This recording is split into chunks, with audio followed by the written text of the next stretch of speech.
Hey there, and welcome back to PCOS Unfiltered, where we ditch the fads and get real about healing with PCOS. I'm your host, Lindsay, and today's episode is extra special because I'm joined by Dr. Anya Seghetti, a chiropractic internist specializing in functional medicine and nutrition.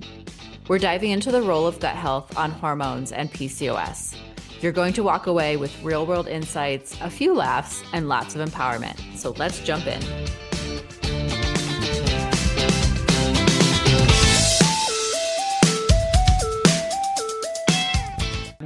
So, how does functional medicine differ in the way it views healing compared to conventional quick fixes? Another good question. So we look at functional medicine in the realm that I'm in, holistic functional medicine. We really focus on the cause or the trigger and not on so much on like suppressing a symptom. So we're looking at something that's personalized, specific to the patient and their health scenario, but also in a way that's going to empower them. So asking like, why is this happening versus how can we mute or mask the symptom? Mhm. And then once we identify certain imbalance, I personally will recommend things like food as medicine. So we're focusing on foods that nourish and heal and set aside foods that, maybe don't serve us during this phase of life. I also look at incorporating supplements and herbs to help to bring the body into balance. So it's typically either we have an excess like dysbiosis in the gut, for example, or a deficiency from like a certain nutrient, like magnesium is a big one, um, or vitamin D, for example. And so then we will add those in and then look at different lifestyle modifications that have huge impacts on our overall health, like the proper mindset and, trying to be really mindful and movement and sleep and stress management. And so we look at all those different pieces of the puzzle, obviously look at what the patient's doing currently, and then what do we need to focus on for their specific phase of life. But it's an empowering process because my goal as a holistic functional medicine is to guide you, to educate you, to equip you, empower you so that you can make the best decisions for your health moving forward. I love all of my patients, but I don't want them to need me forever. And so that's a huge difference from allopathic medicine or the conventional medicine business model. 'Cause I'm here to help guide you along your journey and transform your health and empower you and then set you free. Yeah. Yeah, that's definitely a huge one. Again, I see like a lot of people that just you get into kind of the healthcare system Yes. and you're stuck there and you think you need them. And yeah, and then like you said about using foods to heal. I mean, that was a big wake-up call for me that I could actually eat to heal my body and not, yes, I was eating and it was hurting my body for years, but like, wow, I could actually eat better foods and heal, help heal my body in that way too. That was a big Mhm. one. So stress, we often talk about cortisol and stress and PCOS. You've already talked a little bit about the stressor, piece, but can you explain the gut brain connection and how chronic stress affects both gut health and hormone regulation? Yeah. So chronic stress, when we're kind of looking at that, we're looking at not only stressors that we consciously perceive, but whatever our body subconsciously perceives. So that's where it ties in a lot of the trauma piece of the puzzle. Because if we go through situations in life, things can trigger those past traumas that we don't even consciously know, which is a little bit mind blowing if you think about it. But so all of that is happening. So our brains are processing all of these things. Obviously the chronic stressors like getting cut off in traffic or getting it, chased by a dog or something like that. Your body's going to go into that stress mode. But it's also could have, if someone says something and triggers an old emotional traumatic event, that can be a stress as well. And so what that's doing is it's triggering the HPA axis, so the wow, I can't talk. The hypopituitary adrenal axis. That's a mouthful. It is a mouthful. And so that's going to increase cortisol. So now cortisol often gets a bad rap because everyone's like, oh, it's the stress hormone, blah, blah, blah, blah. Well, yes, but it's also necessary for life. This is the hormone that allows the moms to pick the cars up off the babies. Like, we need cortisol for sure. Like, we will die without it. But the problem is most of us are stuck in this sympathetic overdrive, sympathetic nervous system from all these chronic stress and triggers, where our bodies are like constantly in this fight or flight mode. We're pumping out so much cortisol that it's inhibiting the parasympathetic, which is the rest, digest, regenerate, heal, procreate. That Hmm. nervous system is being Yeah. inhibited because they both can't operate at the same time. Yeah. So when we're stuck in that sympathetic overdrive, that can cause like bloating and can trigger leaky gut, inflammation. It's going to disrupt our body's ability to be sensitive to insulin and properly produce our hormones. And it's like this vicious cycle that we get stuck in, the sympathetic nervous system overdrive. And then our bodies aren't able to regenerate, to heal, to reproduce, to rest. Yeah. Yeah. Makes a lot of sense. Um, I mean, I feel like we kind of, let me ask you this, but I feel like we kind of answered, but how do things like, trauma that you mentioned already, the burnout, the nervous system dysregulation disrupt gut function and in turn worsen PCOS? hmm So if we think about something like the unresolved traumas that I mentioned about, or adverse childhood experiences, and then our bodies are kind of burnt out in that stressed system, we're stuck in that fight or flight mode. And so if you, everything is shifted away. So even blood flow is shifted away from the digestive system, reproductive systems. The gut becomes inflamed. The cortisol elevations are going to hijack all of our hormone balances. And so when we are evaluating the whole person and the whole all the pieces, we need to look at things like Hmm. past traumas, the stress resiliency, the nervous system balance or imbalance, because they are going to for sure all negatively affect gut function and hormone imbalance and worsen things like PCOS as well, and Hashimoto's thyroiditis too. Yeah. Yeah. And yeah, and sometimes those can all go hand in hand. I feel like that's probably why you see like autoimmune conditions paired with PCOS or, a couple autoimmune conditions, together. And I know I remember hearing it back in the day that, yeah, like, you usually don't just have one autoimmune condition, you usually have a couple. Um, so, Unfortunately, um, once you have one, they say it kind of opens the door for others. yeah, And the yeah. way I look at it is that the majority of autoimmune conditions or anything with like a syndrome is they have a lot of foundational similarities, Hmm. unfortunately. Imbalances, foundational imbalances that are similar.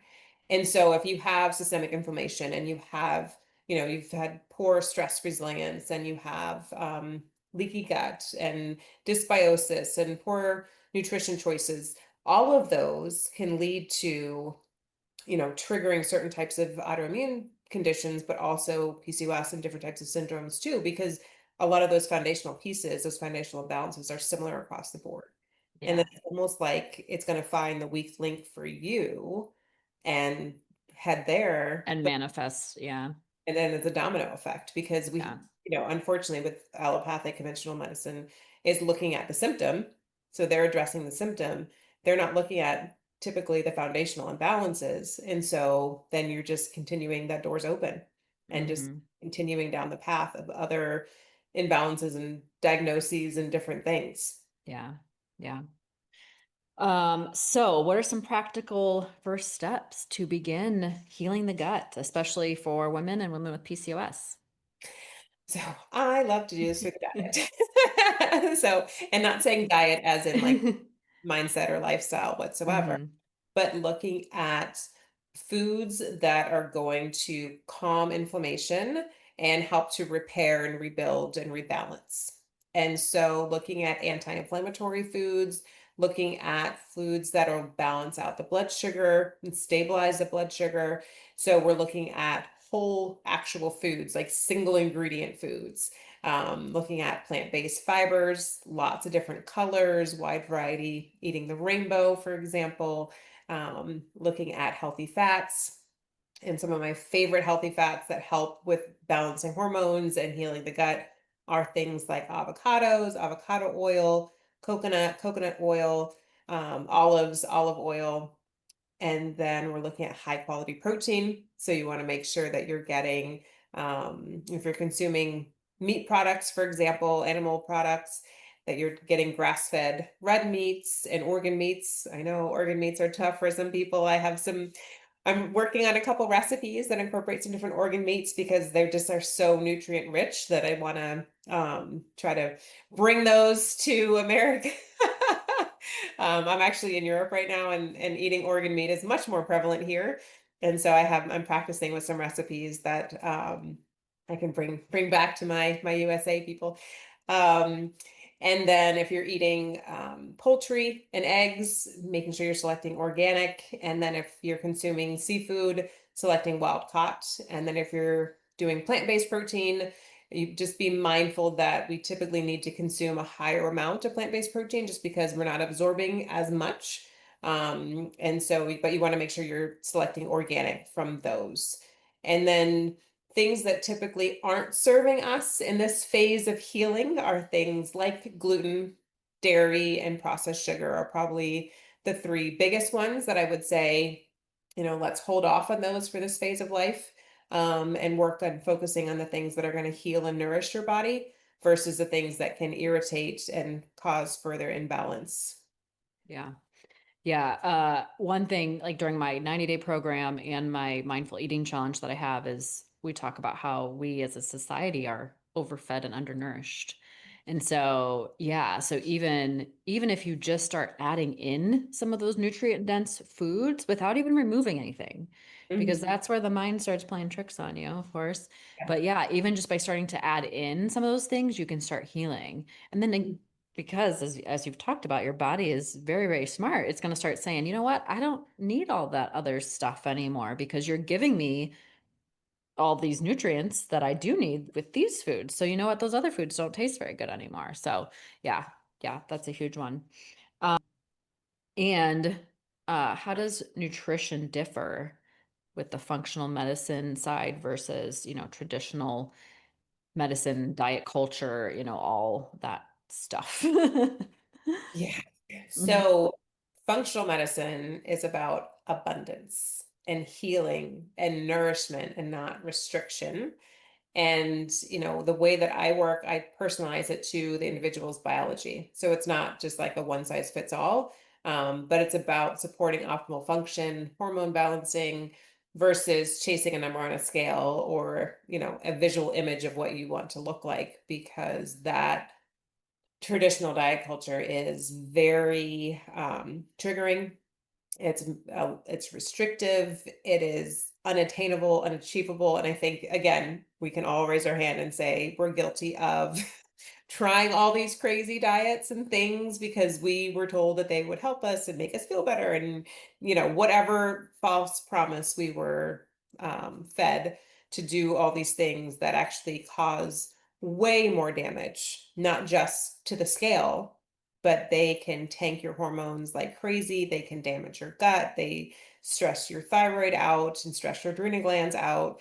And they can cause and be actual one of the root causes of issues later on down the road as well. So I think that we could add that to the list of things that a lot of us did in our 20s and 30s Yes. that set us up for Yes. failure.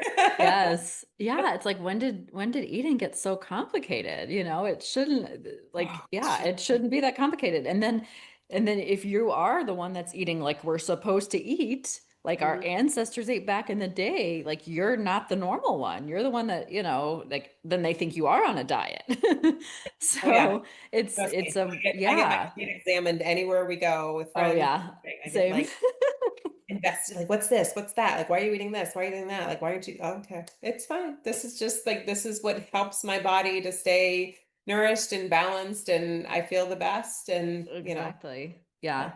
yeah. And then the point you made about, chasing a number on a scale, I mean, yeah, that's huge too. Whether it's a weight loss journey or a health journey, you have to really go by how you feel and all those other small little things that add up.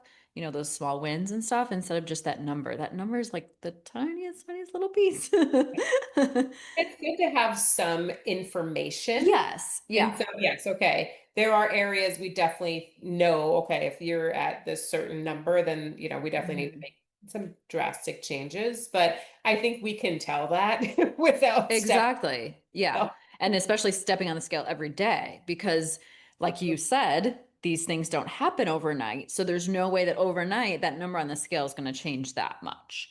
And Yes. then you also think then at that point, well, I'm doing all this stuff and it's not working. So yeah, like, Beat yourself up and then it becomes, yes. oh, yep, yep. Yep. And then Increase your there's ways to, cortisol.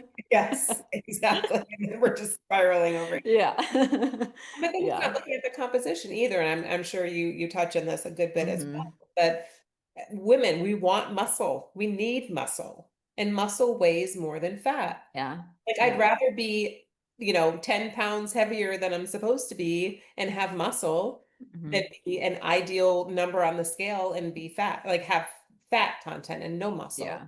Yeah. Yeah, for sure. So are there any specific foods or habits that you recommend to support gut health and hormone balance? Yes. Some of my favorites are bone broth. Love bone broth, especially homemade bone broth. Um, Leafy greens, cruciferous vegetables. One of my favorites for hormone balancing is broccoli sprouts. It's very detoxifying for estrogen specifically. And that is something that I very often will grow myself, get like a little sprouting jar and make my own broccoli sprouts and just add them to literally everything on top of salads, on top of meats, on top of eggs, whatever you're having. I have often throw them into a smoothie as well and just blend them up. So that way there's zero excuses to incorporate broccoli sprouts into soups, everything. Um, and then some of the high quality proteins that I kind of mentioned before and the healthy fats as well. But there's a few lifestyle habits that I want to recommend too. So making sure that you're chewing your food, which is like mind blowing to me that I didn't do this. And I was like crazy rushed when I was eating, especially in the military and corporate America. But sitting down and actually chewing your food and being mindful. I go through this entire series called Love Your Guts, all about digestive wellness and optimization. And one of the key pieces is like actually physically making your own food, and that triggers all of your digestive juices to start the process, and then physically chewing your food so it's the consistency of baby food before you swallow it, because that's the majority of the mechanical digestion is in the mouth. And then if you're swallowing bigger chunks of food, especially like proteins or like very fibrous foods, your body's not going to be able to break that down. So then it's going to stress your digestive system trying, attempting to break that down, and then you're not going to absorb the nutrients from it. And so Yeah. that's a big piece of it. So eating mindfully, avoiding late night meals. So there's a lot of talk about fasting and intermittent fasting and all these different things, but we were kind of made to have our last meal kind of around sundown, which throws me out of the loop here because the sun sets at like 8:30 here. It's like still light out. I'm like, what's happening?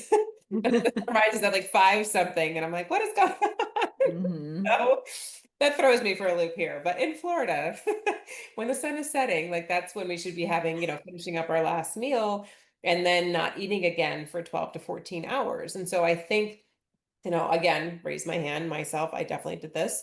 Late night eating is usually not the healthiest choices. It's usually something sweet, something salty, or something alcoholic that, we definitely don't need to be having any of those before we go to bed, because then we're overloading our digestive system again. We could be imbalancing our hormones again.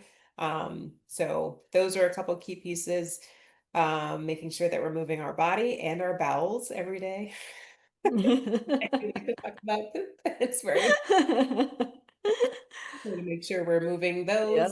Um, and then practicing mindfulness, however that resonates for you individually, focusing on quality sleep and getting sunlight, not only in the morning, but actually in the afternoons as well. And so actually one of the things that I've started doing is not wearing my sunglasses.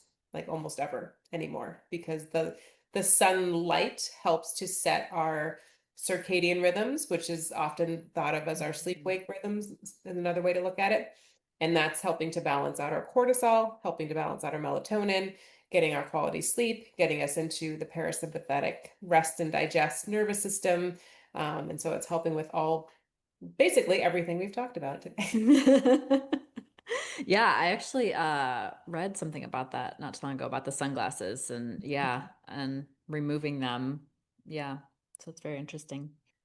Um, so can you share a client story where gut healing significantly improved their symptoms, maybe specific PCOS symptoms?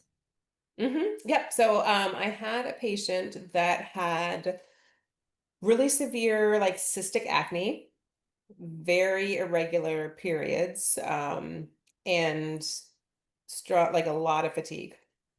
And so we did a stool test on her, and it showed Candida overgrowth, which is a common fungus, but when it's overgrown, that is signifying to me that the immune system is not resilient. It is Mhm. worn down, because a normal immune system, a healthy immune system, can handle and balance out Candida.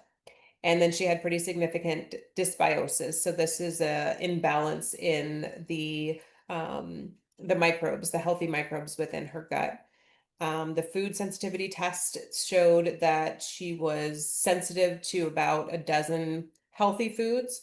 So just a little bit of information on food sensitivity, because there's a lot of different levels, and of course with everything a lot of misinformation, but typically with an allergy to a food, you're going to know, because you're going to have a response to that food pretty quickly. And so one way to think about that is like an anaphylactic reaction, with your, like your throat closing with someone that has a peanut allergy, for example.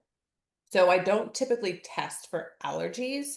I test for sensitivities, because a sensitivity can take up to 72 hours, so 3 days before a symptom shows up. And the symptom can be very vague, like fatigue or joint pain.